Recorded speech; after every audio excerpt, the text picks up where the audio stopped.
Hi వాళ్ళందరూ బాగున్నారా? Today వీడియోలో సింపుల్గా బెండకాయ కర్రీ ఎలా చేసుకోవాలో చూపిస్తాను.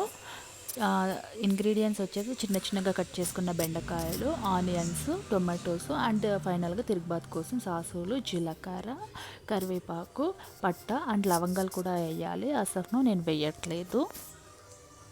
అండ్ ఈ బెండకాయలు అనేవి మా పక్కింటి ఆంటీ వాళ్ళ తోటలో వేసారు. పాపం రేట్లు అయితే అస్సలు లేవంట. కేజీ 5 రూపీస్ తీసుకెళ్తున్నారు తోట నుండి.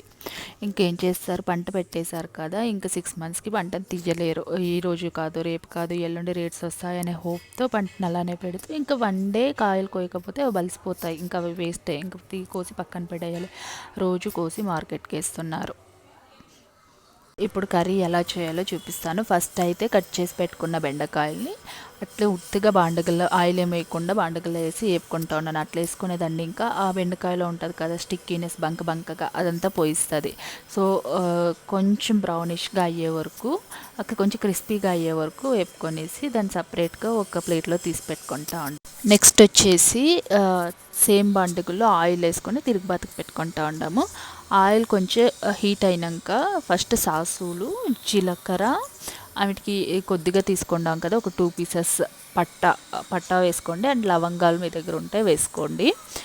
ఇవంతా కొంచెం సాసులు సిట్లినాక ఫస్ట్ ఆనియన్స్ చిన్న చిన్నగా కట్ చేసుకున్న ఆనియన్స్ వేసుకోండి.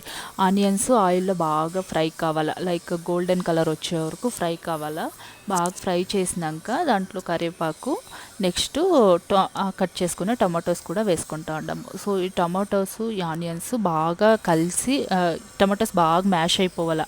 సో బిర్న మ్యాష్ అవుతుంది కదా ఉప్పు వేస్తే. సో ఉప్పు వేసి బాగా మ్యాష్ చేసిన తర్వాత ఈ విధంగా వస్తుంది. టమాటోస్ బాగా మ్యాష్ అయిన తర్వాత 2 టేబుల్ స్పూన్ కారము, 2 టేబుల్ స్పూన్ ఉత్తి కొత్తిమీరలు దూలు వేసుకుంటా ఉన్నాను.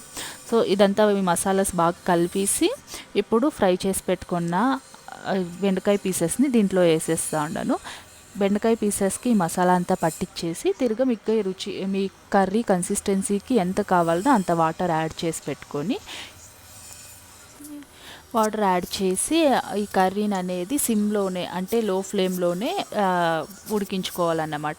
ఉడికించుకొని కన్సిస్టెన్సీ ఫైనల్గా మనకి సెమీ గ్రేవీ టైప్లో వచ్చే వరకు ఉడికించుకొని ఆఫ్ చేసుకుంటే సింపుల్గా బెండకాయ కర్రీ అనేది రెడీ అవుతుంది.